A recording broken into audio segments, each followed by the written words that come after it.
ان بتوں کے اندر داخل ہو جاتا، اندر چلا جاتا اور اندر سے آوازیں دیتا، ہاں ہاں تو ٹھیک تو کام ٹھیک کیتا بھیا۔ مطلب مشرکین مکہ کا ایک گروہ تھا، وہ کہا کرتے تھے کہ جو فرشتے ہیں وہ لڑکیاں ہیں، عورتیں ہیں، وہ اللہ کی بیٹیاں ہیں۔ وہ کیا ہے؟ اللہ کی بیٹیاں۔ اما بعد فاعوذ باللہ من الشیطان الرجیم، بسم اللہ الرحمن الرحیم۔ ان اللہ، بے شک اللہ تعالیٰ، لا یغفر، نہیں معاف کرے گا، ان یشرک بہ، یہ کہ اس کے ساتھ شرک کیا جائے، ویغفر ما دون ذلک، اور معاف کر دے گا اس کو جو اس کے علاوہ ہوگا، لمن یشاء، جس کو چاہے گا، ومن یشرک باللہ، اور جو اللہ کے ساتھ شرک کرے گا، فقد ضل ضلالا بعیدا، تحقیق وہ گمراہ ہو چکا ہے بہت دور کا گمراہ۔ یدعونا، نہیں پکارتے وہ، من دونہ، اس کے علاوہ، الا اناثا، مگر عورتیں، ویدعونا، اور نہیں پکارتے وہ، الا شیطانا مریدا، مگر سرکش شیطان کو، لعنہ اللہ، اللہ نے لعنت کر دی ہے، وقال لاتخذن، اور کہنے لگا میں ضرور بناؤں گا تیرے بندوں میں سے نصیبا مفروضا، ایک حصہ متعین۔ صدق اللہ مولانا العظیم۔ اللہم صلی علی محمد وعلی آل محمد کما صلیت علی ابراہیم وعلی آل ابراہیم انک حمید مجید۔ اللہم بارک علی محمد وعلی آل محمد کما بارکت علی ابراہیم وعلی آل ابراہیم انک حمید مجید۔ ان اللہ لا یغفر ان یشرک بہ، بے شک اللہ تعالیٰ ہرگز معاف نہیں کریں گے اس شخص کو جو اللہ کے ساتھ کسی کو شریک کرے گا، وَيَغْفِرُ مَا دُونَ ذَلِكَ لِمَن يَشَاءُ، اور اس کے علاوہ جس کو چاہے گا معاف کر دے گا، شرک والے کو معاف نہیں کرے گا۔ جس نے اللہ کے ساتھ شرک کر لیا، دوسرے یہ مقام پہ 6ویں پارے میں جا کے آخر میں آئے گا، فَقَدْ حَرَّمَ اللَّهُ عَلَيْهِ الْجَنَّةَ، اللہ اس پر جہنم کو حرام کر دیتا ہے۔ جب جہنم حرام ہو گئی اور پھر اللہ نے فرمایا میں کبھی بھی اس کو معاف نہیں کروں گا جس نے اللہ کے ساتھ شرک کیا ہوگا۔ اب یہ دیکھیں یہاں بھی یہی آیت ہے، ان اللہ لا یغفر ان یشرک بہ، اور اس 5ویں سپارے کے شروع میں بھی یہی آیت آتی ہے، چوتھے 5ویں رکوع میں جا کے، ان اللہ، ہاں ٹھیک ہے جنت اس کے اوپر حرام ہو چکی ہے، یعنی اسی سپارے میں 2 دفعہ یہ آیت آئی ہے، ان اللہ لا یغفر ان یشرک بہ ویغفر ما دون ذلک لمن یشاء، یہاں تک یہی الفاظ ہیں دونوں آیتوں میں، یعنی ایک دفعہ نہیں رب العالمین نے فرمایا یہ لفظ، 2 دفعہ ایک ہی لفظ فرمائے ہیں، اس سے معلوم ہوتا ہے بڑا اہم حکم ہے، بڑا توجہ والا حکم ہے۔ اللہ فرما رہا ہے ان اللہ لا یغفر ان یشرک بہ ویغفر ما دون ذلک لمن یشاء،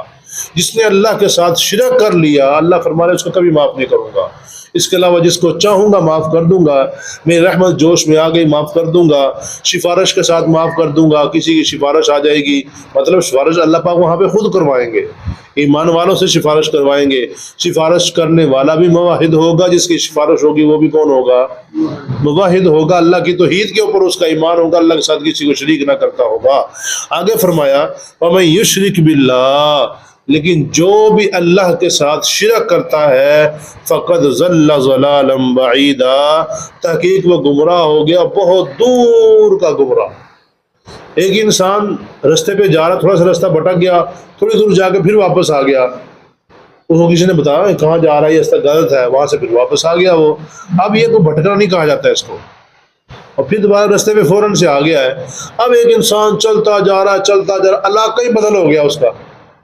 علاقہ بدلا گیا ہے، دوسرے علاقے میں جا کے نکل گیا ہے، اب وہ ہے اصل گمراہ، راہ اس کی گم اس کی ہوئی ہے اصل، یعنی جو انسان اللہ کو چھوڑ کے کسی اور کو پکارتا ہے، کسی اور کو اپنا حاجت روا مشکل کشا سمجھتا ہے، عالم الغیب سمجھتا ہے، اپنی بگڑیاں بنانے والا سمجھتا ہے، اللہ کی صفات میں کسی اور کو شریک کرتا ہے، ایسا انسان بڑی دور کی گمراہی میں چلا جاتا ہے، جس سے واپسی بڑی مشکل ہے، مطلب اگر وہ توبہ کر لے گا پھر تو اس کی واپسی ہو سکتی ہے، اگر توبہ نہیں کرے گا تو پھر ایسا دور چلا گیا ہے کہ دوبارہ کبھی بھی جنت کو دیکھ نہیں سکے گا۔ اور ہمیشہ ہمیشہ اس کے اوپر جہنم ہوگی، جنت اس کے لیے حرام ہو جائے گی۔ اور آگے فرمایا ان یدعون من دونہ الا اناثا، نہیں پکارتے وہ مگر اللہ کے علاوہ مگر عورتوں کو، نہیں پکارتے وہ اللہ کے علاوہ مگر عورتوں کو۔ مطلب مشرکین مکہ کا ایک گروہ تھا، وہ کہا کرتے تھے کہ جو فرشتے ہیں وہ لڑکیاں ہیں، عورتیں ہیں وہ اللہ کی بیٹیاں ہیں۔ وہ کیا ہیں؟ اللہ کی بیٹیاں۔ مشرکین کا مکہ کہا کرتے تھے وہ اللہ کی بیٹیاں ہیں، تو ان کو وہ اپنا معبود سمجھا کرتے تھے، اور وہ سمجھتے تھے کہ وہ ہماری معبود ہے۔ اور دوسرا آپ ان کے دیکھیں جو معبود تھے ان کے، لات، عزا، منات، اور وَإِن يَدْعُونَ إِلَّا شَيْطَانًا مَرِيدًا، اور نہیں پکارتے مگر شیطان سرکش کو۔ اس کے بارے میں لکھا ہوا ہے کہ یہ بے ایمان ایسا تھا، اس نے ایسا ان کے ساتھ کام کیا ہوا تھا کہ ان کے معبودوں کے اندر داخل ہو گئے، جو بت وغیرہ بنائے ہوتے تھے ان بتوں کے اندر داخل ہو جاتا، اندر چلا جاتا اور اندر سے آوازیں دیتا، ہاں ہاں تو ٹھیک تو کام ٹھیک کیتا بھیا، تو نے بالکل کام ٹھیک کر دیا، اب یہ کام تو نے کرنا ہے، اب یہ کام تو نے کرنا ہے، یہ کام اب تیرا باقی رہ گیا، یہ ایسے ایسی ان کو جو ہے نا وہ اپنے پاس سے خبریں دے دیتا، چونکہ ان کے ساتھ ہی رہتا تھا وہ۔ اب جب انسان پیدا ہوتا ہے نا، شیطان کا ایک شتنگڑا بھی انسان کے پاس آتا ہے اور ایک فرشتہ بھی انسان کے پاس آتا ہے، اور وہ ہمیشہ اس کے ساتھ رہتے ہیں۔ اب جو شتنگڑا ہوتا ہے اس سے شیطان پوچھ لیتا ہے کہ یہ کیا کام کرتا ہے، اس کا کیا کیا معاملہ ہے، اس کو وہ سارا بتا دیتا ہے کہ اس کا یہ معاملہ ہے۔ اب وہ اندر داخل ہوتا، اس کو بتا تیرا یہ معاملہ ہے تو اس لیے آیا ہے، تیرا یہ کام ہے، یہ تیرا کام ہو جائے گا، جا۔ جیسے آپ نے دیکھا ہوگا آج بھی درباروں پہ، ٹھیک ہے تیرا کام ہو گیا، جا تو میں بھسم کر دوں گا، پھونک مار کے یہ کر دوں گا، سب ڈرامے ہیں۔ اللہ فرما رہے ہیں الا شیطان مریدا، وہ شیطان مردود سرکش کو پکارتے ہیں، یعنی شیطان ان کو اس طرف شرک کی طرف لانے کا ذریعہ ہے، تو جو ذریعہ ہے وہی گویا کہ کیا ہے، اسی کو پکار رہے ہیں۔ لعنہ اللہ، اللہ کو چھوڑ کے کسی اور کے سامنے انسان جو جھک رہا ہے، اللہ کی صفات کسی اور کو دے رہا ہے، اصل میں وجہ کیا، اس کے اوپر اللہ کی لعنت ہے، اللہ کی رحمت سے دوری ہے، اس کے اوپر لعنت، اس لیے ایسا کر رہا ہے۔ وَقَالَ لَأَتَّخِذَنَّ مِنْ عِبَادِكَ نَصِيبًا مَفْرُوضًا، شیطان بے ایمانی اللہ کو کیا آیا تھا، اے اللہ میں تیرے بندوں میں سے ایک متعین حصہ کروں گا، اپنے ساتھ ان کو جہنم میں لے کے جاؤں گا، ایک متعین حصہ میں دیکھنا ضرور گمراہ کروں گا۔ بڑا اللہ سے وعدہ کر کے آیا تھا وہ، یعنی یہ دنیا میں ہمیں یہ سمجھنا چاہیے، یہ بات ہمارے ذہن میں آنی چاہیے، یہ ہمیں گمراہ کرنے کے لیے اللہ سے وعدے کر کے آیا ہے، اور آج بڑی بڑی جو ہے نا وہ باتیں کہہ دیتا ہے، یہ کر لو وہ کر لو، یہ تمہارے فائدے کا دیکھنا، وَلَأُضِلَّنَّهُمْ، میں البتہ ان کو ضرور گمراہ کروں گا، وَلَأُمَنِّيَنَّهُمْ، میں ان کو ایسی جو ہے نا وہ امیدیں دلاؤں گا، کہ ایسی امیدیں دلاؤں گا کہ یہ دیکھتے رہ جائیں گے، ایسی امیدیں دلاؤں گا ان کو، وَلَآمُرَنَّهُمْ، میں ان کو حکم کروں گا، فَلَيُبَتِّكُنَّ آذَانَ الْأَنْعَامِ، یہ جانوروں کے کان بھی کاٹیں گے، جانوروں کے کیا کریں گے، کان بھی کاٹیں گے، وَلَآمُرَنَّهُمْ، میں ان کو حکم دوں گا، فَلَيُغَيِّرُنَّ خَلْقَ اللَّهِ، کہ وہ تبدیل کریں گے اللہ تعالیٰ کی خلقت، یعنی اللہ تعالیٰ کے دین کو تبدیل کریں گے۔ وَمَن يَتَّخِذِ الشَّيْطَانَ وَلِيًّا، اور جس نے شیطان کو اپنا دوست بنا لیا، من دون اللہ، اللہ کے علاوہ، فَقَدْ خَسِرَ خُسْرَانًا مُبِينًا، تحقیق وہ خسارے میں گیا، واضح خسارے میں۔ اب دیکھیے گا شیطان کیا کہہ رہا ہے، اللہ کے سامنے کھڑا ہو کے میں ان کو گمراہ کروں گا، ضرور میں ضرور گمراہ کروں گا، اور ان کو امیدیں دلاؤں گا۔ امیدیں کیا ہیں کہ ہاں تم حق پہ ہو، تم بالکل کیا ہو، حق پہ ہو، تم بزرگوں کے راستے پہ ہو، کہتے نہیں ہم بزرگوں کے راستے پہ چل رہے ہیں، تم بزرگوں کے راستے پہ ہو، اور ساتھ ساتھ کل قیامت کے دن تمہیں بزرگ چھڑا کے لے جائیں گے، مسئلہ ہی کوئی نہیں ہے۔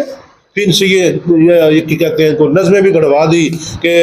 اسا لجپال دا لڑ پڑیا سانو ڈر کسے دا نہیں، ایسی ایسی باتیں بھی ان سے گڑوا دی، اور ایسی ایسی باتیں کر کے یہ کیا سمجھتے ہیں، اصل میں شیطان ان کو ایسی امیدیں دلا دی ہیں کہ بزرگوں کے پیچھے چلے رہو، یہ تمہیں جنت میں لے جائیں گے، تمہارا دین حق ہے، تمہارا دین بالکل سچ ہے۔ وہ بزرگ جو ابھی یہ بات سوچنے والی ہے، جب جنگ تھوڑی بہت لگی ہوئی ہے یہ بارڈروں پہ 1965 میں، جو کہتے ہیں کہ بابوں نے یہ سارا کچھ روکا تھا، بابے ٹینکوں کے نیچے داخل ہو گئے تھے، بابوں نے ٹینکوں کو روک دیا تھا، اب وہ بابے کدھر گئے ہیں؟ تو ان کو چھوڑنا چاہیے کہ نہیں، بابوں کو، بابوں کو چھوڑنا چاہیے تاکہ جنگ ختم ہو جائے، امن ہو جائے، سکون ہو جائے۔ کون جنگ کو چاہتا ہے؟ جنگ کوئی بھی نہیں چاہتا ہے، صحیح بندہ جنگ نہیں چاہتا، امن چاہتا ہے ہر انسان۔ مطلب یہ ہے کہ انسان کو چاہیے کہ اللہ کو صرف اپنا معبود بنائے، کسی غیر کی طرف دیکھے بھی نہ۔ کیوں؟ وجہ کیا ہے؟ شیطان ہم سے یہ کروانا چاہتا ہے، کیونکہ شیطان ہمارا اصلی دشمن ہے۔ شیطان ہمیں گمراہ کرنا چاہتا ہے اور جہنم میں اپنے ساتھ لے کے جانا چاہتا ہے، اور اس کی پوری کوشش ہے، بڑی محنت کر رہا ہے، اس کے اوپر دن رات کام کر رہا ہے وہ۔ ہمیں چاہیے صرف اللہ کو پکارے، کسی اور کے سامنے نہ جھکے، صرف اللہ کو اپنا معبود، اپنا حاجت روا، مشکل کشا سمجھے، عالم الغیب، صرف اللہ کو سمجھے۔ اللہ بخش دو، اللہ بخش۔